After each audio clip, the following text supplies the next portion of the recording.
There is a stigma around STIs. Even with perfect hygiene, people are still getting UTIs. Especially Black women have been subjected. They've been used, they've been studied, they've been cut open and experimented on without consent. Period pain is normal, but period pain that interferes with your daily life is not. What if the reason you haven't gotten answers isn't because your body is broken, but because the system was never built to listen to you? Welcome to G Chats. Hi guys, welcome back to G Chats with your host, Gianna Jara, your biomedical engineering big sister who studies female reproductive health. Welcome back to G Chats, and we are sitting, of course, in the G spot as always. Today's episode is going to be a very educational one, so if you are watching it on YouTube, forgive me, but I'm going to be looking down at my iPad because I've been preparing all week my notes because there's just so much to learn about biofilms, different types of biofilms, and different areas of the body and things like that. I just want to make sure, rather than like sitting here looking at the camera and just like talking off the top of my head, I wanted to be able to organize this in a way that flows, in a way that makes sense, and in a way that really helps educate you. So I did prepare notes and gather my thoughts and put the science together. No one's ever complained about that, but I like to give like a quick little disclaimer. So I don't want this intro to be super long, but we are talking about biofilms today because they're really and truly a hidden world of recurrent infections. If you've ever experienced a UTI that seemed to come back immediately after you took medication, or even with recurrent BV, recurrent yeast infections, or even persistent digestive symptoms that don't seem to respond the way that they should,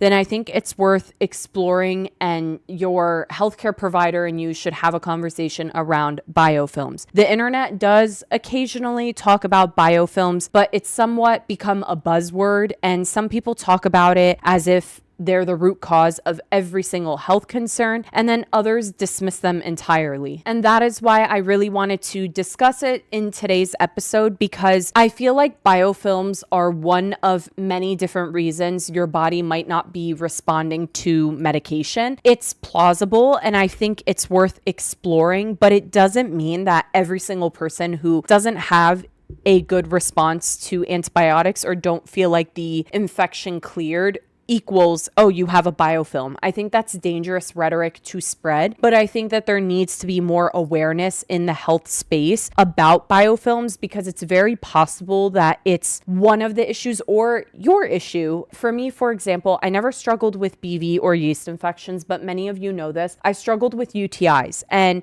with struggling with UTIs, there are biofilms that can form in the bladder. I was taking antibiotics and then the infection came right back. For me personally, my issue was antibiotic resistance. My bacteria was adapting to the medication that I was taking, and I kept having resistance after one drug, after another. So I became resistant to 3 different medications. If I'm being honest, I had to tell my physician to run a susceptibility test because I was put on cephalexin, which sometimes is like the standard treatment. We really try to stay away from amoxicillin because that class of drugs, E. coli tends to be very resistant to them, especially amoxicillin. So that's like really a last resort, but cephalexin tends to be a general antibiotic that's prescribed for unproblematic and uncomplicated UTIs, except I was having UTI after UTI after UTI, and eventually cephalexin was no longer working on me. Then I was put on Bactrim, formed resistance to Bactrim, and then I was on Macrobid, formed resistance to Macrobid. But I also think it's really important to discuss the fact that that can change, right? So now, if my stool cultures were done, if my urine cultures were done, and susceptibility testing happened,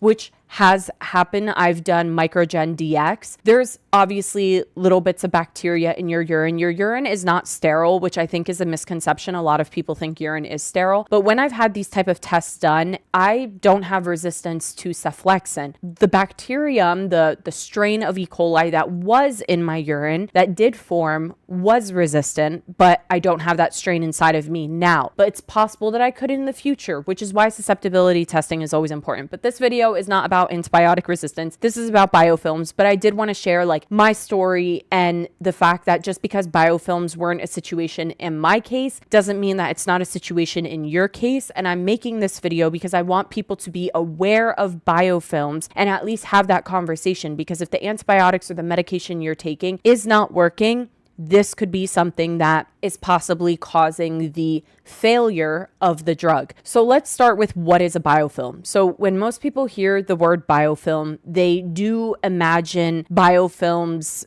being this like rare, unusual thing. But I wanted to point out that biofilms are actually everywhere. If you've ever felt this slippery coating on a rock in a stream, that's a biofilm. If you've ever forgotten to wash your water bottle, right, and you're drinking from it every single day, there's a biofilm in there, especially if you see a visible like coating at the bottom, that's a biofilm. Dental plaque is a biofilm. The surface of many medical devices can develop biofilms. So biofilms naturally exist throughout our bodies. And a biofilm is, put it in very simple words, a community of microorganisms that attach to a surface and surround themselves with a protective matrix that often is this like sticky, slimy coating. These microorganisms can include bacteria, yeast, fungi, and other microbes. So once they attach, they begin producing a sticky protective material that's made up of sugars, proteins, DNA fragments, and other substances. So scientists like to call this the extracellular polymeric matrix. So for simplicity, think of it as a shield. That's what I want you guys to think of it as. Imagine a group of bacteria essentially building a neighborhood. The bacteria becomes the residence, and the biofilm is the neighborhood wall that surrounds and protects them. So instead of bacteria floating around independently, they are living together in a highly organized community. And that organization is very important for you to understand, because that's where I find the conversation around what a biofilm is to become very fascinating and intriguing, because biofilms are not automatically bad. One of the biggest misconceptions about biofilms is that they're always hurtful and harmful, but that's not true. Biofilms are actually a normal survival strategy that's used by microorganisms, and for billions of years, microbes have been forming biofilms because biofilms help them survive. Biofilms allow microorganisms to stay attached to a surface, share nutrients amongst each other, communicate with one another, protect themselves from environmental stress, and defend against predators and immune responses. And many healthy bacteria in nature and throughout our body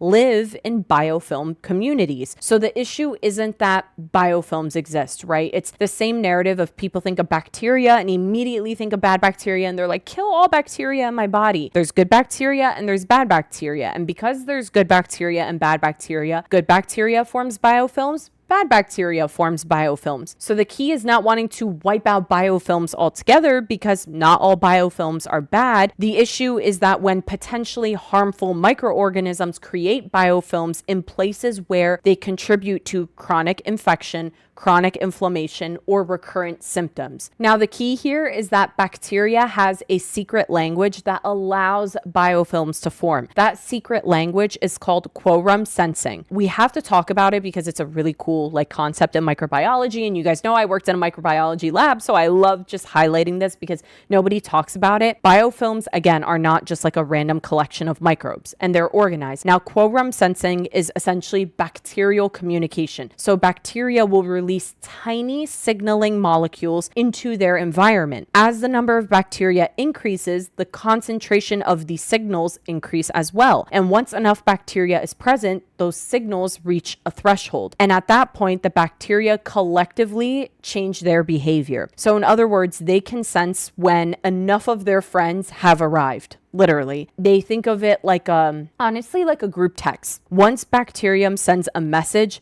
then there's another, and then there's another. And eventually there are enough participants in the chat that everyone agrees to take action at the same time. So when bacteria reaches this quorum, they can begin producing the biofilm. They can increase virulence, which is the ability to attack and cause a problem. They can produce toxins together, change the metabolic activity, and coordinate defense mechanisms. So this means that bacteria isn't always acting as individual organisms, but rather they're behaving as an organized community and doing things together. So the bacteria is talking to each other, they group up, form this neighborhood, and produce a biofilm together, change the metabolic activity, produce toxins. And that's really important because that's one of the reasons that biofilms can be so difficult to treat, because you're not just like identifying one little guy, it's a group of these guys. Why do they form? Well, microorganisms don't wake up one day and decide to form a biofilm for no reason. Biofilm formation is usually a response to environmental conditions. So biofilms help microbes survive when they're exposed to stress. Potential triggers that we've been kind of examining in literature is nutrient availability, surface attachment, changes in pH, immune system pressure, antimicrobial exposure, and competition with other microbes. From the microbe's perspective, a biofilm is an incredibly effective survival strategy. It's protection, it's shelter, and it's a community. And it's one of the reasons that microorganisms have survived for literally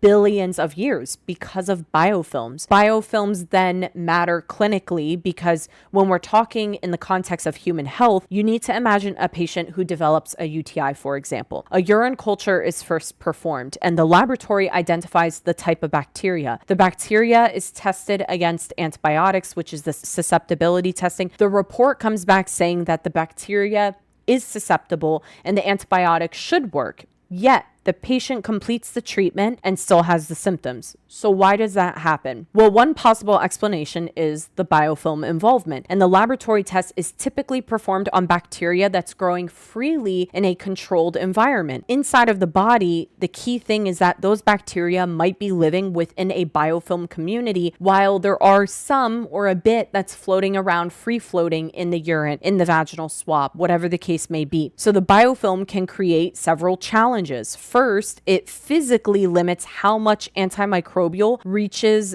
deep layers of the community. Second, the bacteria within the biofilm can behave differently than the free-floating bacteria. Third, some bacteria may enter a slower metabolic state that makes them less responsive to treatments that target actively dividing cells. And the result of these three things is that the treatment may appear effective on paper, but it may be producing less success in the real world in patient outcomes. The reason that the treatment fails, it just means that they are one explanation that researchers have increasingly been focusing on. So let's talk about biofilms in the context of BV. When we're discussing female reproductive health, bacterial vaginosis is one of the most common and most important examples because BV occurs when the vaginal microbiome shifts away from lactobacillus dominance and towards an overgrowth of other organisms. And one organism that has received significant attention is Gardnerella vaginalis, or just the family of Gardnerella in general.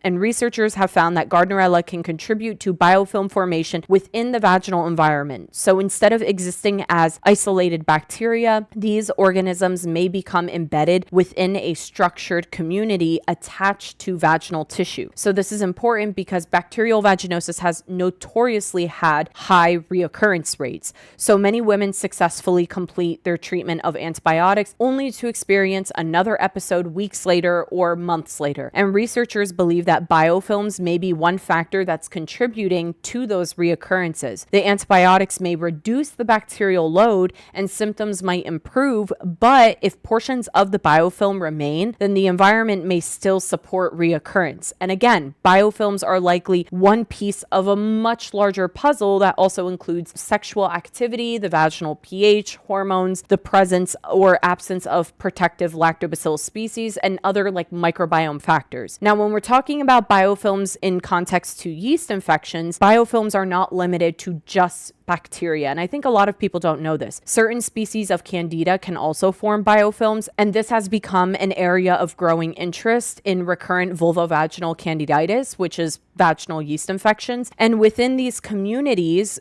we've noticed, or researchers have observed, that Candida can create highly organized communities that attach to surfaces. Within these communities, the yeast becomes more difficult to eliminate, unfortunately. So this doesn't mean that every recurrent yeast infection that you have is caused by a biofilm, but biofilm formation is one mechanism that researchers are studying to better understand why some yeast infections become persistent or reoccur despite treatment of diflucan, which is like the main line of treatment for vaginal yeast infections. And then we're highlighting biofilms in urinary tract infections because this is an area that many people with recurrent UTIs find particularly interesting. Certain urinary pathogens, especially E. coli, are capable of forming biofilms. So researchers have identified biofilms on urinary catheters for literally decades, but researchers have also been exploring how biofilms may contribute to recurrent urinary tract infections, even in people without catheters. So some studies do suggest that bacteria may form protective communities within the urinary tract, and other research has examined intracellular bacterial communities where bacteria may actually hide within bladder cells. So this doesn't mean that every UTI involves a biofilm. This is kind of the concept of embedded UTIs, but it helps explain why recurrent infections are often more complex than simply getting a new infection, new UTI over and over and over again. And then we have biofilms in the gut. A lot of people don't realize this, but biofilms also exist throughout the gastrointestinal tract. And just like everywhere else in the body, not all gut biofilms are harmful. Many normal microbes live in structured communities that help support digestion and overall health. However, researchers are also investigating the role of biofilms in chronic GI infections, dysbiosis, inflammatory conditions, and this is an area that is very much still evolving, but it does highlight an important concept that biofilms are not unique to just one organ system in the body. They are fundamentally a part of microbial life. And I think that that's really important for anyone who's learning about biofilms and is struggling with recurrent infections to understand that. Now, can biofilms be treated? That is the question that I feel like everyone wants answered. And it's really like, can biofilms be broken down? The answer is potentially, but the science is still evolving. Now, conventional treatments often involve antibiotics, antifungals, combination therapies, and longer treatment durations in some situations. Researchers are also studying various compounds that may disrupt biofilms or make microbes more vulnerable. So certain enzymes can do this, certain surfactants can do this, lactoferrin is being studied for this, NAC is being studied for this, chelating agents are being studied for this, and various antimicrobial compounds are being studied. Some of the most exciting research is exploring combination approaches where biofilm disrupting compounds are paired with traditional antimicrobials or antifungal treatments. So the idea is like very simple. I recommend this a lot to my audience who's struggling with recurring BV, for example, is that if you can weaken the protective community, then treatment may have an easier time reaching the microorganisms that are inside, which is why for people with like BV, for example, recurring BV, if you're exploring the biofilm situation, I always recommend that you need to weaken the protective biofilm in that community with something like boric acid, for example, which is a cell wall disruptor. Then you can introduce your antibiotic, and then you can take probiotics to rebuild the good guys that you want. So that's kind of like a combination approach that research is supporting. However, it is important to recognize that this field is still developing, obviously, and many people online have had success, especially with like running into my videos and seeing this suggestion and then doing it and saying, oh my God, I've noticed an improvement. That is wonderful. And then there's some people who just oversimplify the science altogether. There's currently no single magic supplement that universally destroys every biofilm in every part of the body, and you don't want to do that. That's the reality that is much more nuanced than I think people like to believe. But when we are talking about the context of probiotics, that is another common question that I get is, do probiotics help with biofilms? And the answer is potentially,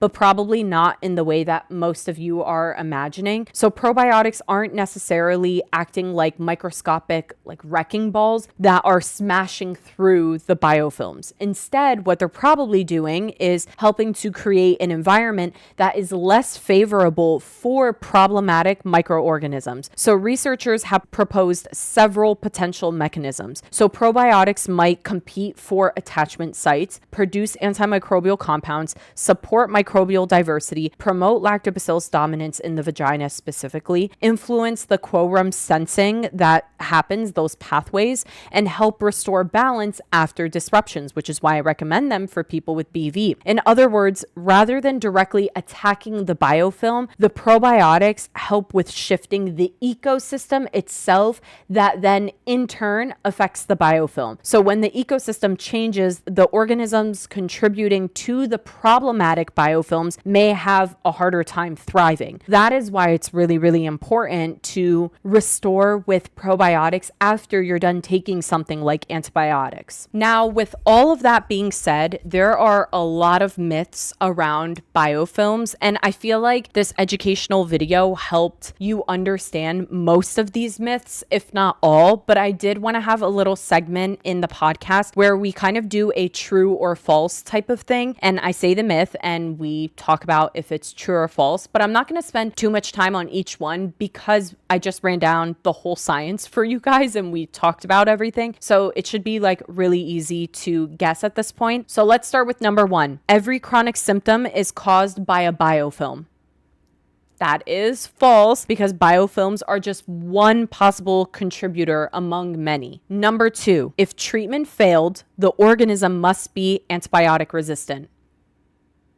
False. I hope you guys said false because that is not necessarily true because biofilms may be a partial explanation for this, like it may be one explanation, but there could be many others and that has to be explored. Number 3, biofilms make antibiotics useless. Some of you might be saying true, but it's actually false because antibiotics can still be partially effective, especially for the free-floating bacteria, but biofilms add complexity. What I'm hoping is that what we see clinically is that there's a combination approach so that we can make the antibiotics be even more effective rather than just simply saying like, oh, they're useless, they're not working, and people just trying to target biofilms. If we can target biofilms and then use antibiotics or antifungals, we can see an improvement in clinical outcomes. Last one, number 4, there is one supplement that completely eliminates all biofilms. That is false. I hope you guys said false. The science is far more complicated than that. If there is a brand who is selling you a product saying this is a biofilm breaker and it's going to break all biofilms, that's not necessarily true. It could potentially be helpful, but I would not just jump on saying, yeah, this is going to kill all biofilms. That's not necessarily true. To finish this episode up, if there's one thing that I want you to take away from today's episode, it's that biofilms help explain why infections don't always behave the way that we expect them to. I feel like a lot of people just expect infections to be treated immediately and go away the way that they were when we were kids and we had strep throat. You got diagnosed, easy diagnosis, took antibiotics, went away, and maybe you got it a year later, and then if you kept getting them, the solution was to take out your tonsils. So I feel like people just expect it to be just non-mysterious and to happen just the way that we expect it. But biofilms do explain a lot about infections, and biofilms are not mysterious, even though it feels like it is because nobody talks about it. They're not new, and they are certainly not the explanation for every single health issue, but they are simply one of many ways that microorganisms adapt and survive. And biofilms do remind us that microbes, and honestly, microbiology is incredibly sophisticated. Microbes communicate, they organize, they cooperate, they have their own, bacteria has their own language. Honestly, sometimes they look out for each other like siblings. They protect one another. So understanding biofilms has helped so many researchers rethink recurrent bacterial vaginosis, yeast infections, UTIs, and even certain digestive conditions. The science is still evolving, but as we continue learning more about how the microbes live, how they communicate through quorum sensing, and build these protective communities, we are also learning more about how to support healthier microbes and microbial ecosystems throughout the whole body. And that knowledge may ultimately help us develop better strategies for preventing recurrence, improving treatment outcomes, and supporting long-term health outcomes. I really hope that this was not a scary episode for you guys, but really educational to help you understand what biofilms are and why they exist in the body, and understand that they can exist for BV, UTIs, yeast infections, but science is still emerging. They are not new. I feel like people talk about biofilms like it's a brand new thing that just grew out of nowhere in the 2020s. They've been around. It's just nobody's really talking about them because, especially when in the context of women's health, we're so far behind. So nobody's talking about them, but I am. And I hope that this video was helpful. Let me know what questions you guys have down below. I love you guys so much, and I will see you in the next one. Bye, guys.